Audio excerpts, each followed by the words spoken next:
Life update. Katatapos ko naghakot ng uling and look at me. See, oh my goodness. Ayan guys, oh, proof. So, hakot day to day ng uling and of course, kulang sila ng tao kaya see, di ba? Oh, my goodness.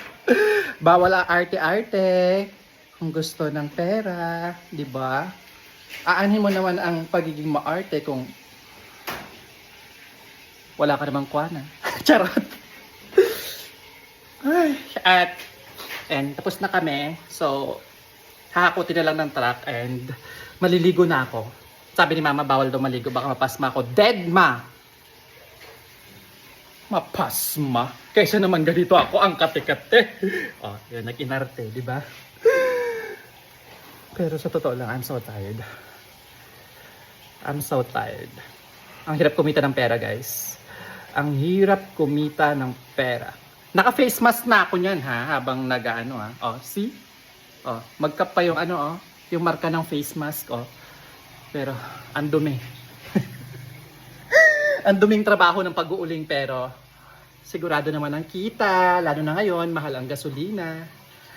And, nagkakargala ako ng tubig at maliligo na ako, guys.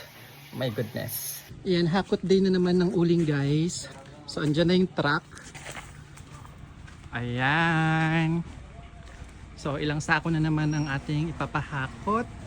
And mahal na ang gasolina, guys. Mahal na din for sure ang gasol. Kaya kung wala na kayong pangluto, bumili na lang muna kayo ng uling. Uling-uling na lang muna ang gamitin nyo, guys. Ha? For sure ang gasol, papalo yan ng 1,500 hanggang 2,000. Kaya, uling na lang muna tayo, guys. Ayan o, uling. Charot. Uling.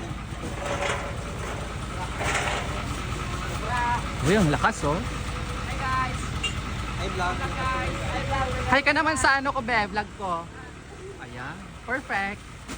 Hi ka muna! Oh, diba? Vlogger's yarn. Ayan, naligo na nga ako eh. Katapos ko lang maligo eh. Ayoko na makialam dyan. Tapos na yung trabaho ko dyan.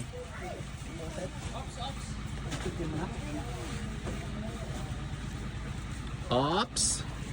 Yan guys, dami naming stock no. Araw-araw yan guys.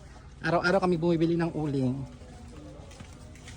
Oh, ayan, marami kaming stock guys. Kaya kung namamahalan na kayo sa gasol, dito lang kayo punta sa amin. Kahit ilang sako ng uling ang bilhin nyo, panluto.